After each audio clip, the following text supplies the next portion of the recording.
함께 보실 말씀은 이사야서 6장입니다. 구약성경 974페이지 이사야서 6장 말씀입니다. 우리 함께 읽도록 하겠습니다. 우시야 왕이 죽던 해에 내가 본즉 주께서 높이 들린 보좌에 앉으셨는데 그의 옷자락은 성전에 가득하였고 스랍들이 모시고 섰는데 각기 6 날개가 있어 그 둘로는 자기의 얼굴을 가리었고 그 둘로는 자기의 발을 가리었고 그 둘로는 날며 서로 불러 이르되 거룩하다 거룩하다 거룩하다 만군의 여호와여 그의 영광이 온 땅에 충만하도다 하더라. 이같이 화답하는 자의 소리로 말미암아 문지방의 터가 요동하며 성전의 연기가 충만한지라. 그때에 내가 말하되 하루다 내가 나가게 되었도다. 나는 입술이 부정한 사람이요 나는 입술이 부정한 백성 중에 거주하면서 만군의 여호와이신 왕을 배웠음이로다 하였더라.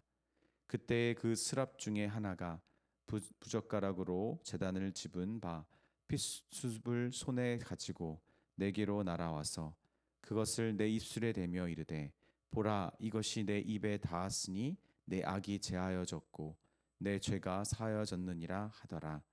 내가 또 주의 목소리를 들으니 주께서 이르시되 내가 누구를 보내며 누가 우리를 위하여 갈꼬 하시니 그때에 내가 이르되 내가 여기 있나이다 나를 보내소서 하였더니 여호와께서 이르시되 가서 이 백성에게 이르기를 너희가 듣기는 들어도 깨닫지 못할 것이요 보기는 보아도 알지 못하리라 하여 이 백성의 마음을 둔하게 하며 그들의 귀가 막히고 그들의 눈이 감기게 하라 염려하건대 그들의 눈을 보고 귀로 듣고 마음으로 깨닫고 다시 돌아와 고침을 받을까 하노라 하시기로.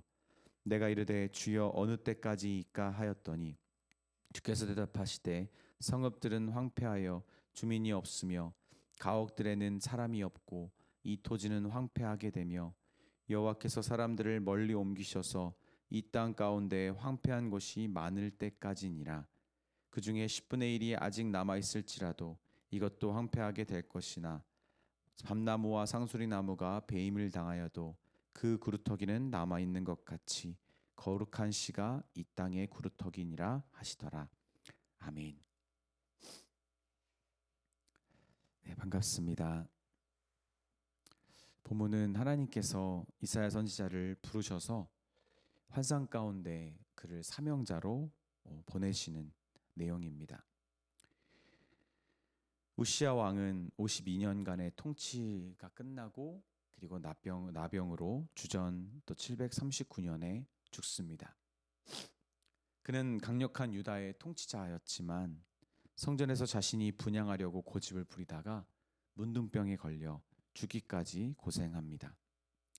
하나님께서는 그의 통치를 끝내시면서 진정한 성전의 왕이 누구이신지를 보여주시며 이사야에게 나타나셨고 그때 선지자로서의 사역을 이사야는 본격적으로 시작합니다. 선지자는 자기의 부르심의 과정을 서술하며 그 전에 기록한 말씀과 또 앞으로 기록할 말씀의 정통성을 보여줍니다. 이사야서 6장부터 또 12장까지는 총 66장으로 이루어진 이사야서의 두 번째 파트입니다. 첫 번째에서는 이스라엘 백성과 유다 백성들이 그들의 죄를 향한 하나님의 깊은 탄식과 또 이를 심판하시겠다라고 하시는 또 하나님의 그 말씀의 장면이 있었고 이제 하나님이 당신의 백성들을 다시 회복하여 세우실 것을 보여주려고 하십니다. 부름받은 이사야가 환상 중에 보게 된 것은 하나님의 영광이 가득한 성전에서 천사들에게 찬송을 받으시는 하나님의 위엄이었습니다. 이사야는 즉시 자신의 부정함을 고백하고 죽음을 예고하나 하나님께서는 그의 부정한 입술을 죄를 사하여 주시며 그를 거룩하게 하십니다. 그리고 그를 하나님의 백성들에게 말씀을 전할 그런 사명자로 부르신 것이죠. 힘없이 비참하게 죽었던 인간의 왕, 한낱 강해지고 또 힘이 세어져서 자랑도 많이 하고 인기도 누렸지만 나야 기죽고만 우시아 왕과는 전혀 다른 그런 왕이신 하나님께서 높이 들린 왕자에 나타나십니다. 그는 죽지 않는 영원하신 왕으로 그의 위엄이 가득했고, 그들이 이 천사들이 두 발 또 두 날개로 그들의 눈을 가린 것은 자신이 원하는 길로 걷는 그런 불순종을 거부하겠다라는 것이며, 오직 그들이 할 수 있는 것 들음으로 하나님의 말씀에 순종하고자 하는 의지를 보여준다고 우리는 추측해 볼 수 있습니다. 그래서 3절에 그들이 큰 소리로 노래를 서로 주고받습니다. 거룩하시다, 거룩하시다, 거룩하시다. 이렇게 세 번에 반복하며 하나님의 거룩하심을 강조하는 것은 최상급의 표현입니다.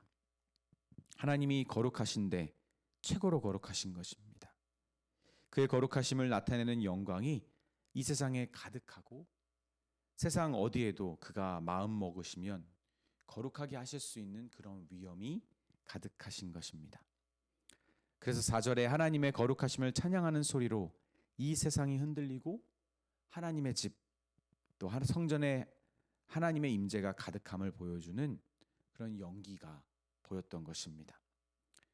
5절에 이때 이사야는 모든 인간이 보여줄 수밖에 없는 하나님의 거룩하심 앞에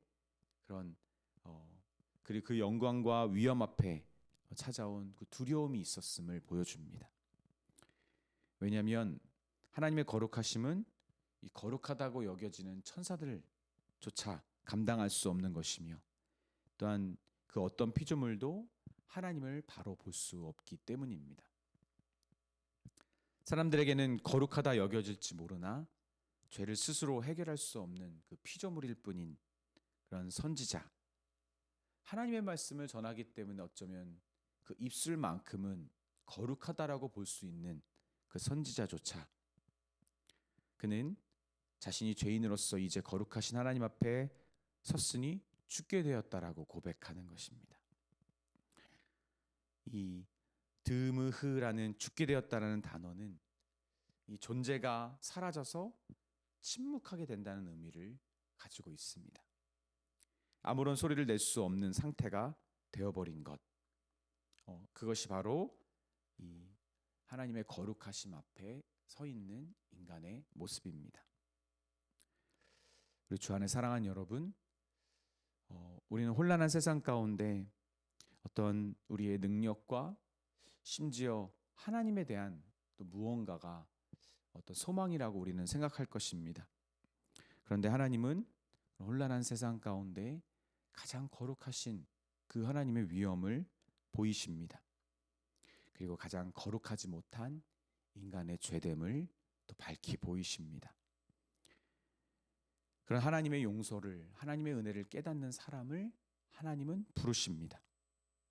그리고 그 사람을 사람이 감당할 수 없는 그 사명의 자리로 보내시는 것입니다. 이사야는 자신이 아닌 하나님이 스스로 준비하신 그 제물을 불태우심으로 또 희생시키심으로 죄 용서를 받았습니다. 하나님의 거룩하신 옷을 입게 된 것입니다. 저는 사명자가 바로 이러한 사람이라고 생각합니다. 우리 주 안에 사랑하는 여러분, 하나님의 사명자는 하나님의 거룩하심을 알고 자신의 부정함을 아는 사람입니다. 그리고 하나님께서 부르신 그 자리로 그 용서받은 은혜 때문에 나아가는 자입니다. 또 사람이 감당할 수 없는 자리로 그 용서받은 은혜 때문에 그 하나님의 거룩하심 때문에 자원하는 자입니다. 저희 오늘 하루가 하나님의 거룩하심과 또 우리의 부정함과 또한 이 모든 것을 또 깨끗게 하시는 하나님의 은혜를 또 깨달아 하나님이 부르신 자리에서 자원함으로 또 주님이 주신 사명을 감당하는 은혜가 있기를 바랍니다. 아멘. 기도하시겠습니다. 하나님 아버지, 이사야를 부르신 또 하나님의 그 부르심의 가운데 그 놀라운 하나님의 거룩하심과 그 위엄과 영광을 이사야가 본 것처럼 주님, 우리 또한 하나님의 그 거룩하심을 그 말씀으로 알기를 원합니다. 하나님, 우리가 주님 앞에 사명자로 감당하기에 하나님의 은혜를 깨닫고 또 우리의 죄악됨을 깨닫는 아버지 그런 시간이 필요합니다. 아버지 성전에 가득한 하나님의 임재가 있는 것처럼 이 땅을 향한 하나님의 영광이 무엇인지를 깨닫는 아버지 그런 은혜가 필요합니다. 그런 은혜로 아버지 우리가 주님이 부르신 그 자리를 지킬 수 있으며 주님이 보내신 그 자리로 나아갈 수 있습니다. 아버지 우리를 그렇게 이끌어 주세요. 세상이 감당할 수 없는 하나님의 그 거룩하심과 그 거룩하신 하나님의 세상을 향한 그 말씀을 전하기 위하여 증거하기 위하여 우리를 그 은혜의 자리로 부르시는 그런 하나님을 만나길 원합니다. 예수님의 이름으로 기도드립니다. 아멘. 기도하시겠습니다.